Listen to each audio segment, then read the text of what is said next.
Nous sommes attirés par certains aliments plus que d'autres. Les enfants sont très limités en ce qui concerne leurs préférences. Aussi ont-ils besoin d'être éduqués afin d'apprécier certaines nourritures qu'ils ne connaissent pas de prime abord. Si vous ne donnez à vos enfants que des burgers accompagnés de frites, comment apprendront-ils à aimer d'autres plats plus élaborés et meilleurs pour leur santé ? Une certaine discipline est nécessaire pour les amener à développer leur sens du goût. Il en va de même avec les Écritures. Enfant dans la foi, vous trouvez probablement la Bible difficile à lire et certains livres vraiment monotones. Eugene Peterson, l'auteur de la célèbre paraphrase de la Bible éditée sous le nom de The Message, a écrit « Les chrétiens ont besoin de se nourrir des Écritures.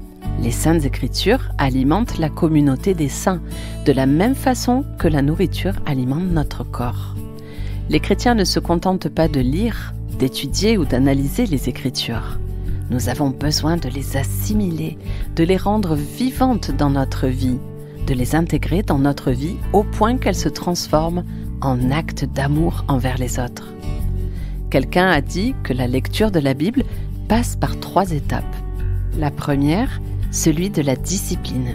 Quand vous ne trouvez pas vraiment de plaisir à lire la parole de Dieu, mais vous savez que c'est essentiel si vous voulez devenir intime avec Dieu. La deuxième, celui du devoir. Quand vous sentez que votre rôle est d'apprendre à mieux connaître Dieu et son Fils. La troisième, celui du plaisir.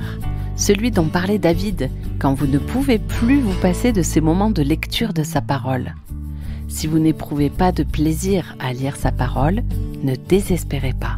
Engagez-vous à la lire un peu chaque jour et vous découvrirez qu'il se rapprochera de vous.